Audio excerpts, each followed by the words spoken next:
मध्ये सगळ्यांचं स्वागत. नमस्कार, मी अमित गद्रे. बुलेटिनच्या सुरुवातीलाच एक मोठी बातमी येते. महाराष्ट्र सदन घोटाळ्यामध्ये छगन भुजबळ निर्दोष मुक्त कसे? भुजबळ हे घोटाळेबाजच. अंजली दमानिया यांची आव्हान याचिका बघायला मिळते. महाराष्ट्र सदन घोटाळ्यामध्ये छगन भुजबळ यांच्या निर्दोष मुक्ततेला अंजली दमानिया यांनी आव्हान दिलेलं आहे. उच्च न्यायालयाने ही याचिका स्वीकारली आहे. तर न्यायमूर्ती शिवकुमार डिगे यांच्या कोर्टामध्ये सुनावणी ही निश्चित होते. कोर्टाच्या समर व्हेकेशन नंतर 12 जूनला या संदर्भात सुनावणी होणार आहे. तर महाराष्ट्र सदन घोटाळ्यात छगन भुजबळ निर्दोष मुक्त कसे? छगन भुजबळ हे घोटाळेबाजच.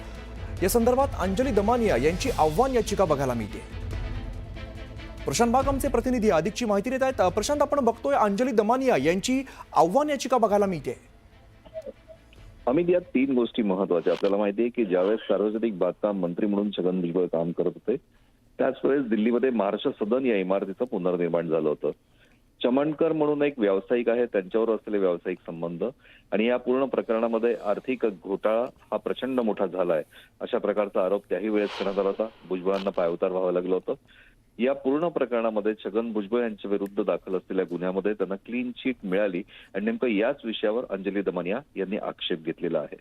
छगन भुजबळ यांनी अधिकाराचा, मंत्रिपदाचा तत्कालीन काळात घेतलेला गैरफायदा आणि केलेला दुरुपयोग यामुळेच या पूर्ण प्रकरणामध्ये मोठा आर्थिक घोटाळा झालाय हा पुन्हा एकदा त्यांनी दावा केलाय.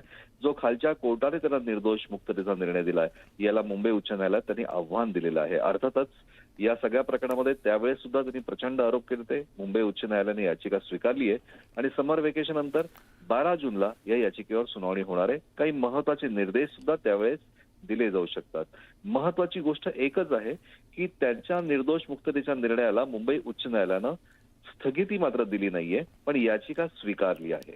अमित, प्रशांत, आपल्यासोबत अंजली दमानिया सुद्धा आहेत, त्यांच्याशी बोलूया. अंजली ताई, महाराष्ट्र सदन घोटाळा प्रकरणी नेमके काय आक्षेप घेत आहे? कसं झालं होतं की त्यांना जे डिस्चार्ज दिलं गेलं होतं महाराष्ट्र सदन घोटाळ्यातनं, त्यात खरं तर अँटी करप्शन ब्युरोनी अपीलमध्ये जायला हवं होतं आणि रिव्ह्यू पिटिशन दाखल करायला हवं होतं, पण तसं झालं नाही. तर मी 2.5 वर्षापूर्वी त्याच्यावर रिव्ह्यू पिटिशन दाखल केलंय हायकोर्टात. पण 5 सिनियर जजेसनी नॉट बिफोर मी केल्यामुळे मला त्याची म्हणजे डेटच मिळत नव्हती. मग शेवटी सुप्रीम कोर्ट मूव्ह केल्यानंतर मला ते एका बेंच पुढे प्लेस झालं होतं. जस्टिस मोडक ऐकत होते. पुन्हा रॉस्टर बदललं आणि ते जस्टिस दिगेंकडे आलं. तर आता ते आज त्याच्याच हिअरिंगसाठी होतं की बाबा हे जस्टिस मोडक ऐकणार का जस्टिस दिगे ऐकणार. तर आता घटकेला आता ते जस्टिस मोडक ऐकणार असं ठरलंय आणि आता 12 जूनला पुन्हा त्याचं हिअरिंग आहे. बरं.